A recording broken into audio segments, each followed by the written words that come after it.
പാർക്കുമോർ പിതാവിനും പുത്രനും പരിശുദ്ധ റൂഹായിക്കും സ്തുതി ആദ്യം മുതൽ നമ്മുടെ മേൽ തൻ്റെ കരുണയും മനോനീക്കുണ്ടായിരിക്കുമാറാകട്ടെ. ആമേൻ. Praise the lord. ഹല്ലേലൂയ. ദൈവ തിരുനാമത്തിന് മഹത്വം ഉണ്ടായിരിക്കട്ടെ. ദൈവത്തിൻ്റെ വലിയ കൃപയാൽ വീണ്ടും ദൈവവചനത്തിൻ്റെ കീഴിലായിരിക്കാൻ സ്വർഗത്തിലെ ദൈവം നമുക്കൊരുക്കിയ നല്ല അവസരത്തിനായി ദൈവത്തെ മഹത്വപ്പെടുത്താം. അനുഗ്രഹം പ്രാപിക്കാൻ എന്ത് ചെയ്യണമെന്ന് നാം ചിന്തിക്കുകയാണ്, ധ്യാനിക്കുകയാണ്. കർത്താവിൻ്റെ വചനം പരിശോധിക്കുമ്പോൾ ദൈവത്തിൻ്റെ അനുഗ്രഹം പ്രാപിക്കാൻ ദൈവം നമുക്ക് ഒരുക്കിയിരിക്കുന്നൊരവസരമാണ് മാനസാന്തരത്തിൻ്റെ ഫലങ്ങൾ പുറപ്പെടുവിക്കുക. ഒരു മനുഷ്യൻ്റെ ജീവിതത്തിൽ മാനസാന്തരം ഉണ്ടാകുമ്പോഴാണ് അനുഗ്രഹം ആ വ്യക്തിയുടെ ജീവിതത്തിൽ ഉണ്ടാകുന്നത്. ഈ വിശുദ്ധ ഗ്രന്ഥത്തിൽ ആരെല്ലാം ദൈവസന്നിധിയിൽ മനം തിരിഞ്ഞ് ദൈവസന്നിധിയിൽ മാനസാന്തരപ്പെട്ടുണ്ടോ, അനുദപിച്ചിട്ടുണ്ടോ, അവരെല്ലാം ഒരു അനുഗ്രഹമായി മാറിയിട്ടുണ്ട്. കർത്താവിൻ്റെ വചനം പരിശോധിക്കുമ്പോൾ പരിശുദ്ധനായ പത്രോസ്ലീഹ ഒരു അനുഗ്രഹമായി തീരാൻ കാരണം ദൈവസന്നിധിയിൽ അനുദപിച്ച് മനസാന്തരപ്പെട്ടു, അല്ലെങ്കിൽ മനം തിരിഞ്ഞു എന്നുള്ള കാരണം കൊണ്ടാണ്. മാനസാന്തരപ്പെടുന്ന ഏതൊരു വ്യക്തിയും ഒരു അനുഗ്രഹമാണ്. പരിശുദ്ധ സഭയുടെ സുറിയാനി സഭയുടെ വലിയ നോമ്പിലെ പ്രാർത്ഥനാക്രമത്തിൽ രാത്രി പ്രാർത്ഥനയുടെ 3-ാം കൗമ കഴിഞ്ഞിട്ടുള്ള പ്രാർത്ഥനയിൽ ഇങ്ങനൊരു പ്രാർത്ഥനയുണ്ട്. കരുണകൾ നിറഞ്ഞിരിക്കുന്ന മഹാസമുദ്രമായ കർത്താവേ, ചുഴലികളിൽ നിന്ന് പത്രോസിനെ എന്ന പോലെ ഈ ലോകത്തിൻ്റെ പാപമൊഴിയിൽ നിന്ന് എന്നെയും കോരിയെടുക്കണമേ. എന്തെന്നാൽ നിന്നിൽ ശരണം പ്രാപിക്കുന്നവർക്ക് സമാധാനം നിറഞ്ഞിരിക്കുന്ന തുറമുഖം നീയാകുന്നുവല്ലോ. പരിശുദ്ധനായ പത്രോസ്ലീഹായുടെ അനുതാപം, മാനസാന്തരം, ആ മാനസാന്തരം ഞങ്ങൾക്കും ഒരു മുഖാന്തരമായി തീരണം എന്ന് പ്രാർത്ഥിക്കുന്ന പ്രാർത്ഥനയാണ് നാം ഇവിടെ കാണുന്നത്. എല്ലാവരും എല്ലായിടത്തും മാനസാന്തരപ്പെടെന്നുള്ള ദൈവത്തിൻ്റെ കൽപ്പന അത് നമ്മുടെ അനുഗ്രഹത്തിന് കാരണമാകുന്നുവെങ്കിൽ ഈ ശിമിയോൻ പത്രോസ് എന്ന മുക്കുവൻ ദൈവസന്നിധിയിൽ അനുദപിച്ചപ്പോൾ ഒരനുഗ്രഹമായി മാറി. വിശുദ്ധ ഗ്രന്ഥം പരിശോധിക്കുമ്പോൾ 3 ഭാഗത്ത് ശിമിയോൻ പത്രോസ് എന്ന മുക്കുവൻ അല്ലെങ്കിൽ പരിശുദ്ധനായ പത്രോസ്ലീഹ അനുഗ്രഹിക്കപ്പെടുന്നതായിട്ട് അല്ലെങ്കിൽ അനുദപിക്കുന്നതായിട്ട് കാണാൻ സാധിക്കുന്നുണ്ട്. ഒന്നാമത് പത്രോസ് അനുദപിക്കുന്നത് കർത്താവായ യേശുക്രിസ്തു തൻ്റെ ജീവിതത്തിൽ വലിയൊരു അത്ഭുതം പ്രവർത്തിക്കുമ്പോഴാണ്. വിശുദ്ധ ഗ്രന്ഥം പരിശോധിക്കുമ്പോൾ ലൂക്കോസിൻ്റെ രക്ഷാസുവിശേഷം 5-ാം അധ്യായം അതിൻ്റെ 7-ാം വാക്യം മുതൽ അവിടെ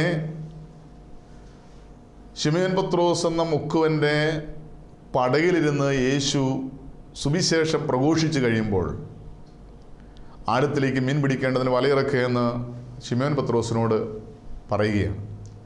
ഇത് കേൾക്കുമ്പോൾ ഈ മുക്കുവനായ ശിമിയോൻ പത്രോസ് പറയുകയാണ്, കർത്താവേ, ഇന്ന് രാത്രി മുഴുവൻ ഞങ്ങൾ അധ്വാനിച്ച് ഒന്നും കിട്ടിയില്ല, എങ്കിലും നിൻ്റെ വാക്കിനെ വലയിറക്കാമെന്ന് പറഞ്ഞ് യേശുവിൻ്റെ വാക്കിനെ അനുസരിച്ച് വലയിറക്കിയപ്പോൾ ആ വല കീറുമാറ് വലിയൊരു പെരുത്ത മീൻകൂട്ടം അതിലകപ്പെട്ടു. ഇങ്ങനെ വലിയൊരു അനുഗ്രഹം, ഇന്നലെ രാത്രി ഒന്നും കിട്ടാതെ വേദനയോടെ ഭാരത്തോടെ നൊമ്പരത്തോടെ വള്ളവും വലയും കഴുകിക്കൊണ്ടിരുന്ന ശിമിയോൻ പത്രോസിൻ്റെ പടയിലേക്ക് എഴുന്നള്ളി വന്ന യേശുക്രിസ്തു മുഖാന്തരം വലിയൊരു അനുഗ്രഹം ലഭിച്ചപ്പോൾ ഇവിടെ ശിമിയോൻ പത്രോസിനുണ്ടായ അനുതാപം, മാനസാന്തരം കർത്താവിൻ്റെ വചനം വെളിപ്പെടുത്തുകയാണ്.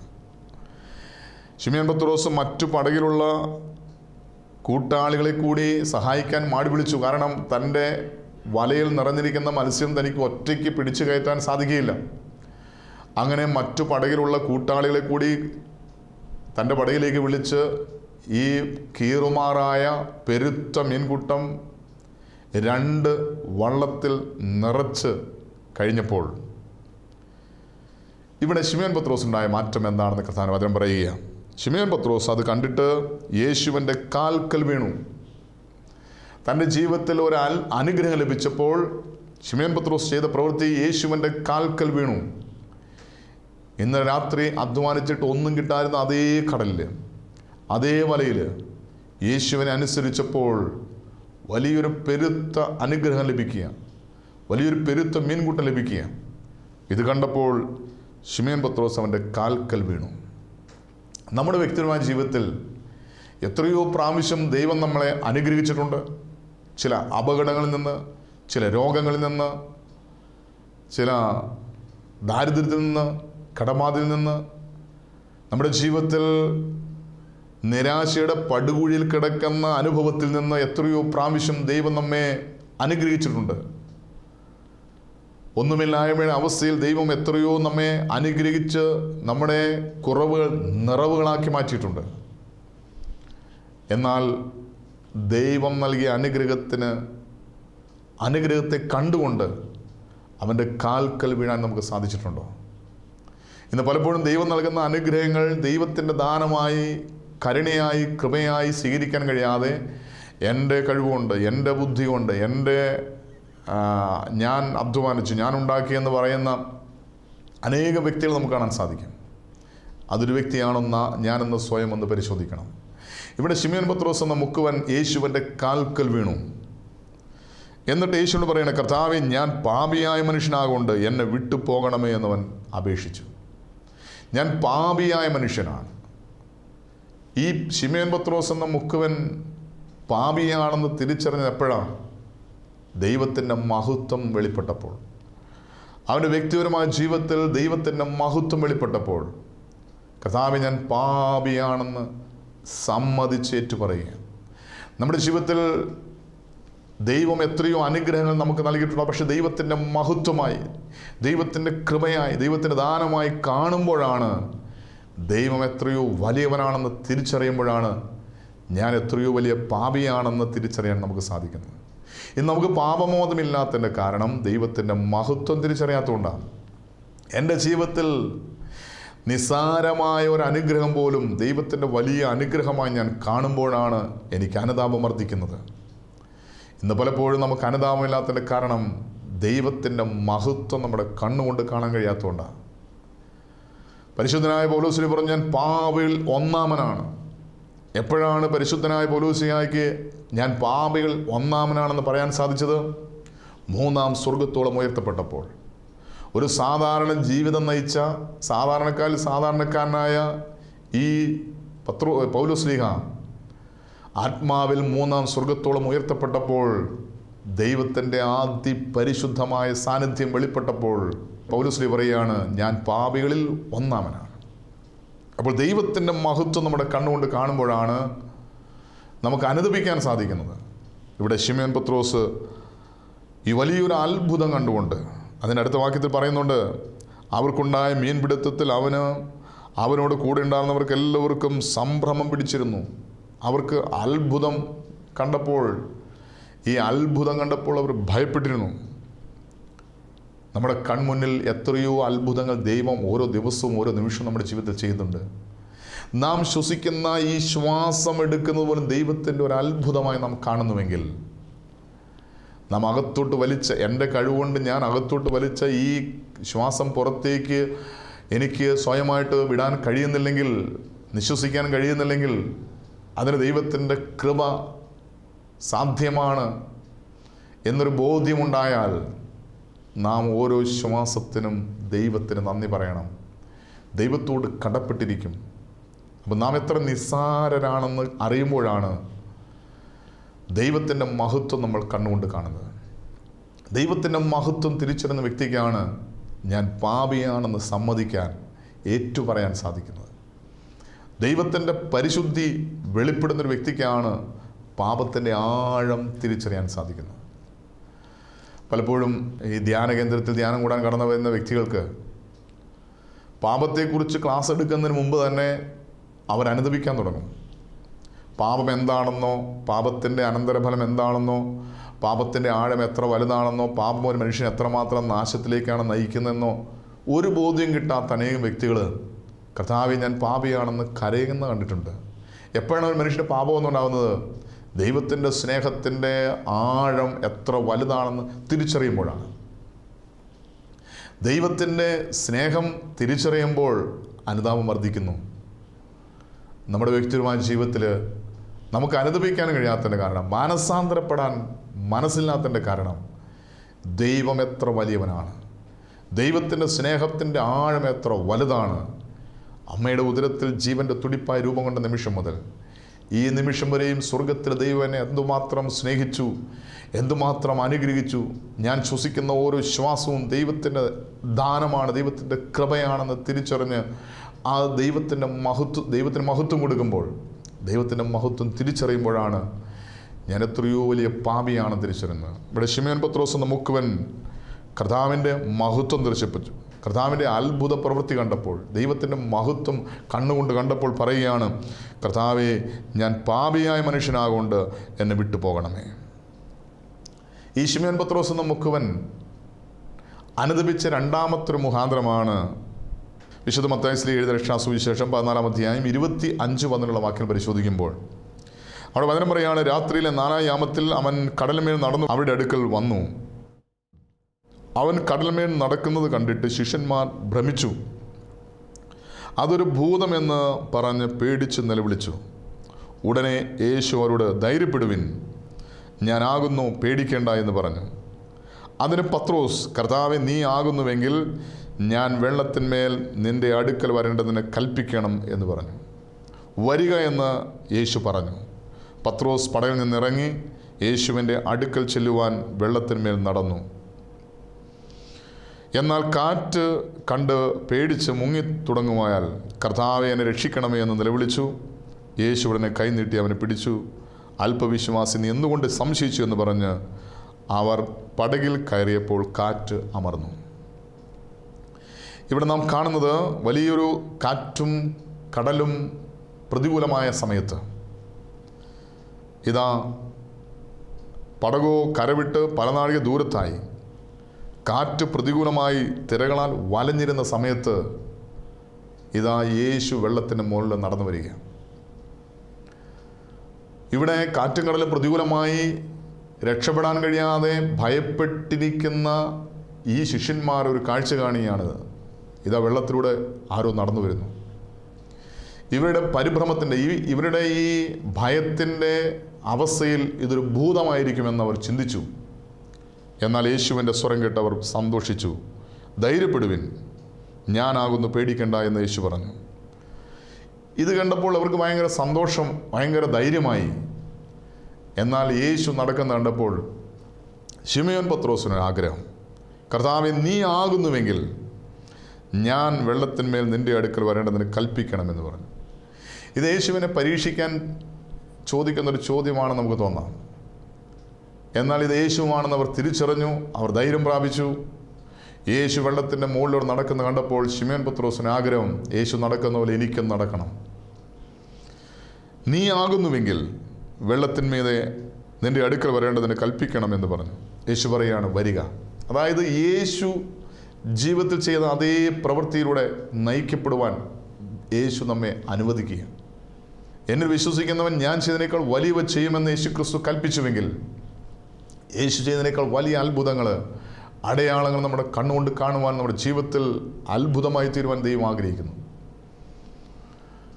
2000 വർഷങ്ങൾക്ക് മുമ്പ് യേശു ചെയ്ത അതേ അത്ഭുത പ്രവൃത്തി ഇന്നും നമ്മുടെ വ്യക്തിപരമായ ജീവിതത്തിൽ ചെയ്യുവാൻ ദൈവം ആഗ്രഹിക്കുന്നു. അതിനൊരു ഉദാഹരണമാണ് യേശു നടന്ന അതേ വെള്ളത്തിൻ്റെ മുകളിലൂടെ നടക്കാൻ ശിമയോൻ പത്രോസ് ആവശ്യപ്പെടുകയാണ്. അവിടെ ആ ശിമയോൻ പത്രോസിൻ്റെ ആഗ്രഹത്തെ യേശു സാധിപ്പിക്കുക. അതായത് യേശു നടന്ന വഴിയിലൂടെ നടക്കാൻ. ഇവിടെ നമ്മൾ തിരിച്ചറിയേണ്ട സത്യമുണ്ട്. ഇവർ എന്തിനെയാണോ ഭയപ്പെട്ടത് അതിപ്പോൾ യേശുവിൻ്റെ കാൽ കീഴിലാണ്. ഇവർ കാറ്റിനെയും കടലിനെയും ഭയപ്പെട്ടുവെങ്കിൽ ആ കാറ്റും കടലും ഇപ്പോൾ യേശുവിൻ്റെ കാൽപാദത്തിലാണ്. യേശുവിൻ്റെ കാൽപാദത്തിലായിരിക്കുന്ന ഈ കടലിനെ നമ്മുടെ കാൽ കീഴാക്കുവാൻ ദൈവം നമുക്ക് അധികാരം നൽകിയിരിക്കുക. ഇവിടെ മനുഷ്യന് ദൈവം നൽകുന്ന ഏറ്റവും വലിയ അധികാരമാണ് ദൈവത്തിൻ്റെ ശക്തി മനുഷ്യന് ഉപയോഗിക്കാനുള്ള അധികാരം. യേശു പറഞ്ഞു, വിശ്വസിക്കുന്നവരോട് കൂടെ ഈ അടയാളങ്ങൾ സംഭവിക്കും. അവർ എൻ്റെ നാമത്തിൽ ഭൂതങ്ങളെ പുറത്താക്കും, അവർ എൻ്റെ നാമത്തിൽ രോഗികൾക്ക് സൗഖ്യം നൽകും. യേശു ചെയ്യുന്ന അതേ പ്രവൃത്തി നമുക്ക് ചെയ്യുവാൻ ദൈവം അധികാരം നൽകിയിരിക്കുക. യേശു പറഞ്ഞു, എൻ്റെ നാമത്തിൽ ഭൂതങ്ങളെ കീഴടക്കുവാൻ, രോഗികൾക്ക് സൗഖ്യം നൽകാൻ, ഞാൻ ചെയ്ത അതേ പ്രവൃത്തി ചെയ്യുവാൻ ഞാൻ നിങ്ങൾക്ക് അധികാരം നൽകിയിരിക്കുക.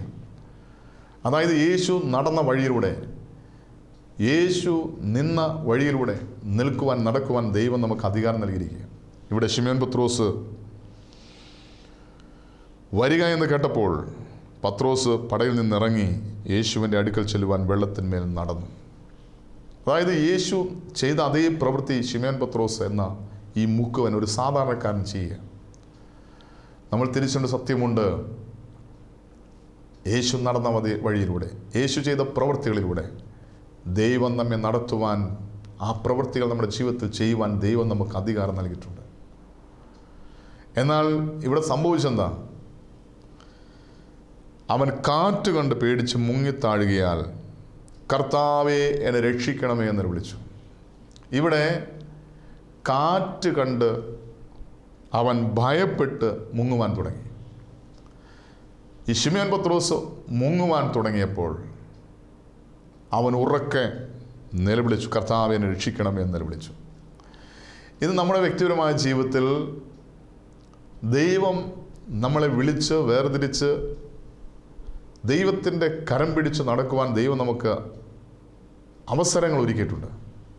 എന്നാൽ നമ്മൾ പലപ്പോഴും നമ്മുടെ സ്വന്തം ബുദ്ധിയിൽ ആശ്രയിക്കുമ്പോൾ, നമ്മുടെ കഴിവിൽ ആശ്രയിക്കുമ്പോൾ, ലോകത്തിൻ്റെ മോഹങ്ങളിലേക്ക് നമ്മുടെ കണ്ണുകൾ പരതുമ്പോൾ നാം വീണുപോകാൻ കാരണമായി തീരും. ഇവിടെ ശിമോൻ പത്രോസ് വെള്ളത്തിന് മുകളിൽ നടക്കാൻ ദൈവമാണ് അവന് അവസരം നൽകിയത്. നമ്മുടെ വ്യക്തിപരമായ ജീവിതത്തിൽ ദൈവം നടത്തുന്ന വഴികളിലൂടെ, ദൈവം കരം പിടിച്ച് നടത്തുന്ന വഴികളിലൂടെ നാം നടന്നു പോകുമ്പോൾ ചിലപ്പോൾ മുങ്ങിത്താഴാൻ കാരണമായി തീരും. അതിൻ്റെ കാരണം എന്താ? നമ്മുടെ ആശ്രയം ദൈവത്തിൽ നിന്ന് മാറുന്നുണ്ടാണ്. ഇവിടെ ശിമോൻ പത്രോസ് യേശുവിനെ നോക്കി, യേശുവിൻ്റെ വാക്കിനെ അനുസരിച്ച്, യേശു പറഞ്ഞ ആ വാക്കിനനുസരിച്ച് അവൻ നടക്കുക. പെട്ടെന്ന് അവൻ്റെ ശ്രദ്ധ മാറി. കാറ്റ് കണ്ട് പേടിച്ചു, കാറ്റ് കണ്ട് ഭയപ്പെട്ട് മുങ്ങിത്തുടങ്ങി. നമ്മുടെ വ്യക്തിപരമായ ജീവിതത്തിൽ നാം യേശുവിനെ നോക്കി യാത്ര ചെയ്യുമ്പോൾ ചില പ്രതികൂലങ്ങൾ നമുക്കെതിരെ ഉണ്ടാകും.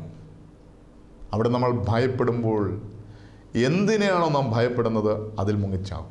ഇയ്യോബിൻ്റെ ജീവിതത്തിൽ ഇയ്യോബ് അവസാനം പറയുന്നൊരു വാക്കുണ്ട്. തൻ്റെ ജീവിതത്തിൽ അനുഭവിച്ച കഷ്ടതകൾക്കും യാതനകൾക്കും വേദനകൾക്കും എല്ലാം കാരണം എന്താണെന്ന് അവസാനം ഇയ്യോബ് പറയുന്നുണ്ട്. ഞാൻ ഭയപ്പെട്ടതുപോലെ എനിക്ക് സംഭവിച്ചു, എനിക്ക് ഭവിച്ചു. ഇയ്യോബിൻ്റെ ജീവിതത്തിൽ, തൻ്റെ ജീവിതത്തിൽ ശാരീരികമായി, മാനസികമായി, സാമ്പത്തികമായി മക്കൾ സകലതും നഷ്ടപ്പെട്ടപ്പോൾ അതിനെല്ലാം കാരണം ഇയ്യോബ് പറയുകയാണ്, ഞാൻ ഭയപ്പെട്ടതുപോലെ എനിക്ക് ഭവിച്ചു.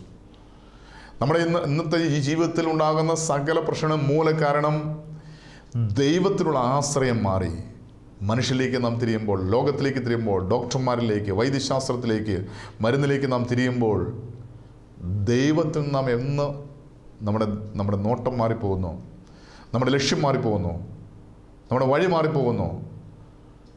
ആ നിമിഷം നാം എന്തിനെയാണോ ഭയപ്പെടുന്നത് അതിൽ നാം മുങ്ങിത്താഴാൻ തുടങ്ങും. പലപ്പോഴും ഒരു രോഗമുള്ള വ്യക്തി രോഗത്തെ ഭയപ്പെടുമ്പോൾ ആ മനുഷ്യൻ രോഗത്തിന് അടിമയായി മാറുകയാണ്. ഒരു വ്യക്തി സമ്പത്തിനെ ഭയപ്പെടുമ്പോൾ, സാമ്പത്തികമായി തകർച്ചയെ ഭയപ്പെടുമ്പോൾ ആ സാമ്പത്തിക തകർച്ചയ്ക്ക് അടിമയായി മാറുകയാണ്. ഒരു വ്യക്തി ആരെ ഭയപ്പെടുന്നു അതിന് അടിമയാണ്. അങ്ങനെയാണെങ്കിൽ ഇവിടെ ഈ വെള്ളത്തിൽ മുങ്ങാനുള്ള കാരണം അവൻ എന്തിനെ ഭയപ്പെട്ടോ അതിലവൻ മുങ്ങി. നമ്മുടെ വ്യക്തിപരമായ ജീവിതത്തിൽ യേശു പറയാണ്, ഭയപ്പെടണം, ഞാൻ നിൻ്റെ കൂടെയുണ്ട്. ഓരോ നിമിഷവും ദൈവം എൻ്റെ കൂടെയുണ്ട്, യേശുവിൻ്റെ കൂടെയുണ്ടെന്ന് വ്യക്തമായ ബോധ്യം ലഭിച്ചിട്ടും നാം ചില സംഭവങ്ങൾ കണ്ട്, ചില പ്രതികൂലങ്ങൾ കണ്ട്, പ്രതിസന്ധി കണ്ട് ഭയപ്പെടുന്ന വ്യക്തിയാണോ? നമ്മൾ എന്തിനെ ഭയപ്പെടുന്നു അതിന് നാം അടിമയാണെന്നുള്ള സത്യം ഇന്ന് തിരിച്ചറിയണം. ഇവിടെ മുങ്ങിത്താഴുന്ന സമയത്ത് ഈ ശിമോൻ പത്രോസ് ഉറക്കം നിലവിളിച്ചു. നമ്മുടെ വ്യക്തിപരമായ ജീവിതത്തിൽ ഇതാണ് അനുതാപം എന്ന് പറയുന്നത്, മാനസാന്തരം എന്ന് പറയുന്നത്. ഇന്ന് പലപ്പോഴും നാം മുങ്ങിച്ചാകുമ്പോൾ അല്ലെങ്കിൽ മുങ്ങിത്താഴുമ്പോൾ അവിടെ യേശുവിനെ കണ്ടുകൊണ്ട് നിലവിളിക്കാൻ നമുക്ക് സാധിച്ചിട്ടുണ്ടോ? രോഗങ്ങൾ വരും, കഷ്ടതകൾ വരും, ജീവിതത്തിൽ പ്രതിസന്ധികൾ വരും. എന്തു വന്നാലും യേശുവിനെ നോക്കി വിളിക്കുവാൻ. ഇവിടെ ശിമോൻ പത്രോസ് വിളിച്ചതുപോലെ കർത്താവേ എന്നെ രക്ഷിക്കണമേ എന്ന് നിലവിളിച്ച് കരയുവാൻ ഒരു വ്യക്തിക്ക് എന്ന് സാധിക്കുന്നോ ആ വ്യക്തിയുടെ മാനസാന്തരം, ആ വ്യക്തിയുടെ ജീവിതത്തിൽ അത്ഭുതം ദൈവം പ്രവർത്തിക്കും. ഇവിടെ ഉടനെ യേശു കൈനീട്ടി അവനെ പിടിച്ചു. അല്പവിശ്വാസി നീ എന്തിനും സംശയിച്ചു എന്ന് പറഞ്ഞ് അവർ പടകിൽ കയറിയപ്പോൾ കാറ്റമർന്നു. യേശു നിൻ്റെ പടകിൽ കയറുന്നത് വരെ പ്രതികൂലങ്ങളുണ്ടാവും, പ്രതിസന്ധി ഉണ്ടാവും. ഒരുപക്ഷെ നീ നിൽക്കുന്നിടന്ന് മുങ്ങിപ്പോകുന്നൊരവസ്ഥയുണ്ടാവും. ആ അവസ്ഥയിൽ യേശുവിനെ കരം പിടിച്ച് നിൻ്റെ പടകിൽ കയറ്റുക. യേശുവിനോട് കൂടെ നീ യാത്ര ചെയ്യുക. യേശുവിനെ കണ്ട് യേശുവിൽ നിന്ന് ലക്ഷ്യം തെറ്റാതെ യേശുവിനെ നോക്കി യാത്ര ചെയ്യുക. അവിടെ അത്ഭുതം സംഭവിക്കും. ഇവിടെ നിലവിളിച്ച് അപേക്ഷിച്ച യേശുവിനെ കൈപിടിച്ചുയർത്തിയ യേശുവിൻ്റെ സ്നേഹം നമ്മുടെ കൂടെയുണ്ട്. പത്രോസ് ശ്ലീഹ വീണ്ടും ആനന്ദിപ്പിച്ച മറ്റൊരു സംഭവമാണ് യേശുവിനെ കുരിശിൽ തറയ്ക്കുവാൻ പടയാളികൾ പിടിച്ചുകൊണ്ടുപോയ സമയത്ത് യേശുവിൻ്റെ പിന്നാലെ അനുഗമിച്ച പത്രോസ് ശ്ലീഹായ്ക്കുണ്ടായ അനുഭവം. വിശുദ്ധ ലൂക്കോസിൻ്റെ സുവിശേഷം 22-ാം അധ്യായം 54 മുതലുള്ള വാക്യങ്ങൾ കർത്താവിന്റെ വചനം പറയുന്നു. യേശുവിനെ അവർ പിടിച്ച് മഹാപുരോഹിതൻ്റെ വീട്ടിൽ കൊണ്ടുപോയി. പത്രോസും അകലം വിട്ട് പിൻചെന്നു. അവർ നടുമുറ്റത്തിൻ്റെ മധ്യ തീ കത്തിച്ച് ഒന്നിച്ചിരിക്കുന്നപ്പോൾ പത്രോസും അവരുടെ ഇടയിൽ ഇരുന്നു. അവൻ തീവട്ടത്തിനടുക്കെ ഇരിക്കുന്നത് ഒരു ബാല്യക്കാരത്തിൽ കണ്ടു. അവനെ ഉറ്റുനോക്കി ഇവനും അവനോട് ആയിരുന്നു എന്ന് പറഞ്ഞു. അവനോ ആ സ്ത്രീയെ ഞാൻ അവനെ അറിയുന്നില്ല എന്ന് തള്ളിപ്പറഞ്ഞു. കുറഞ്ഞൊന്ന് കഴിഞ്ഞിട്ട് മറ്റൊരുവൻ അവനെ കണ്ടു, നീയും അവരുടെ കൂട്ടത്തിലുള്ളവൻ എന്ന് പറഞ്ഞു. പത്രോസോ മനുഷ്യ ഞാൻ അല്ല എന്ന് പറഞ്ഞു. ഏകദേശം 1 മണി നേരം കഴിഞ്ഞാറേ വേറൊരുവൻ ഇവനും അവനോടുകൂടെ ആയിരുന്നു, സത്യം ഇവൻ ഗലീലക്കാരനല്ലോ എന്ന് നിഷ്കർഷിച്ചു പറഞ്ഞു. മനുഷ്യ നീ പറയുന്നത് എനിക്ക് തിരിയുന്നില്ല എന്ന് പത്രോസ് പറഞ്ഞു. അവൻ സംസാരിക്കുമ്പോൾ തന്നെ പെട്ടെന്ന് കോഴി കൂവി.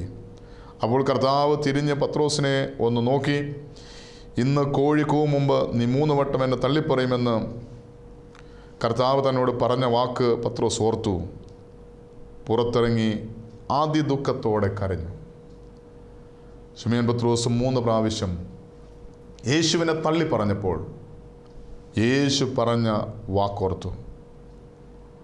ഇന്ന് കോഴി കൂവും മുമ്പ് നീ 3 വട്ടം എന്നെ തള്ളിപ്പറയുമെന്ന് കർത്താവ് തന്നോട് പറഞ്ഞ വാക്ക് ഓർത്തപ്പോൾ ശിമോൻ പത്രോസ് തൻ്റെ ഗുരുവിനെ, തൻ്റെ കർത്താവിനെ തള്ളിപ്പറഞ്ഞല്ലോ, ഒറ്റിക്കൊടുത്തല്ലോ, അല്ലെങ്കിൽ തള്ളിപ്പറഞ്ഞല്ലോ എന്നുള്ള ആ അനുതാപം അവൻ പുറത്തിറങ്ങി അതിദുഃഖത്തോടെ കരഞ്ഞു.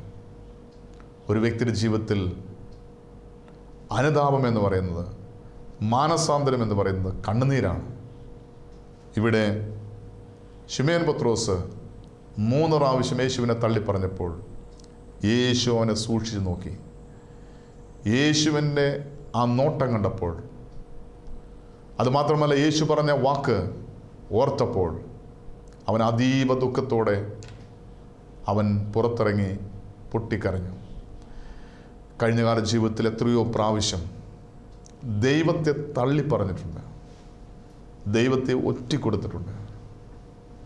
ദൈവം നൽകിയ അനുഗ്രഹങ്ങൾ ആ ദൈവത്തിന് ദാനമായി കാണാതിരുന്നപ്പോൾ, ദൈവം നൽകിയ അനുഗ്രഹത്തിന് നന്ദി പറയാതിരുന്നപ്പോൾ എത്രയോ പ്രാവശ്യം നാം പല വിധത്തിൽ യേശുവിനെ തള്ളിപ്പറഞ്ഞിട്ടുണ്ട്.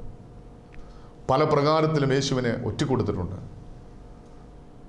ഞാൻ അവനെ അറിയുന്നു പോലുമില്ലെന്ന് ചില സാഹചര്യത്തിന് അടിമപ്പെട്ട് നമ്മൾ നമ്മുടെ മനസ്സിൽ ചിന്തിച്ചിട്ടുണ്ട്.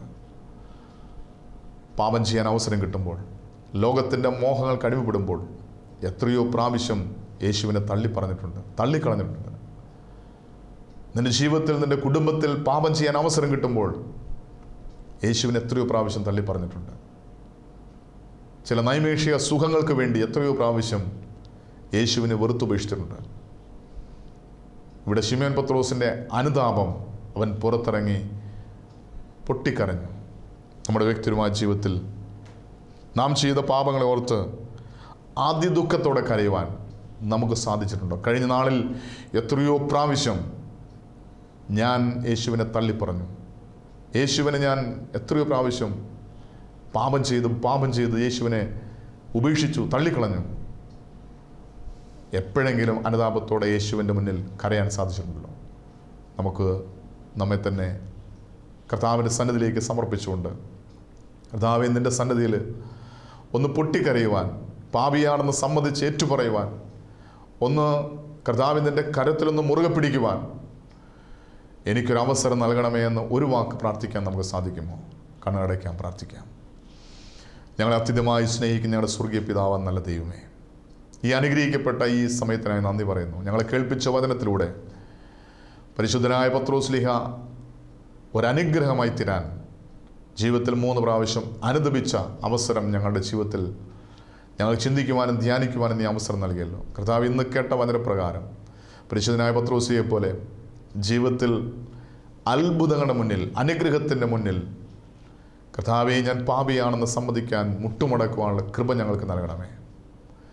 വീണ്ടും ഞങ്ങൾ എന്തിൽ ലക്ഷ്യമിക്കുന്നോ കർത്താവേ, അത് ഞങ്ങളെ വിട്ട് ഞങ്ങൾ മുങ്ങിത്താഴുന്ന ഒരു അനുഭവം ഉണ്ടാകുമ്പോൾ, ജീവിതത്തിൽ രക്ഷപ്പെടാൻ ഒരു നിവൃത്തിയുമില്ലാത്ത സാഹചര്യത്തിൽ നിൻ്റെ സന്നിധിയിൽ കരഞ്ഞ് നിലവിളിച്ച് നിൻ്റെ കരത്തിലൊന്ന് കയറി പിടിക്കുവാൻ, നിൻ്റെ രക്ഷ ഞങ്ങളുടെ വ്യക്തിപരമായ ജീവിതത്തിൽ അനുഭവിച്ചറിയുവാൻ, കർത്താവ്, ഞങ്ങളുടെ ജീവിതത്തിൽ പലപ്പോഴും പാപം ചെയ്ത് നിന്നെ തള്ളിപ്പറയുവാൻ, നിന്നെ വെറുത്തുപേക്ഷിക്കാൻ കാരണമായിട്ടുണ്ടെങ്കിൽ അതിദുഃഖത്തോടെ അനുതാപത്തോടെ കരഞ്ഞ് കർത്താവായ യേശുവെ നിങ്ങളിലേക്ക് മടങ്ങി വരുവാൻ തക്കവണ്ണം ആ ശിമയോൻ പത്രോസിനെ പോലെ ഞങ്ങൾക്ക് കൃപ നൽകണമേ. കർത്താവ്, ഞങ്ങളുടെ ജീവിതത്തിൽ അനുദപിക്കാനുള്ള, പാപത്തെ ഓർത്ത് ഒന്ന് കരയുവാനുള്ള അനുതാപ ഹൃദയം ഞങ്ങൾക്ക് നൽകണമേ. പാപബോധം നൽകണമേ, പശ്ചാത്താപം നൽകണമേ. മാനസാന്തരപ്പെട്ട് മനം തിരിഞ്ഞ് കർത്താവെ മാനസാന്തരത്തിൻ്റെ ഫലങ്ങൾ പുറപ്പെടുവിക്കുവാൻ, അത് മുഖാന്തരം അനുഗ്രഹം പ്രാപിക്കുവാൻ ഈ വചനങ്ങൾക്ക് എല്ലാവരെയും സഹായിക്കണം, അനുഗ്രഹിക്കണം പ്രാർത്ഥിക്കുന്നു.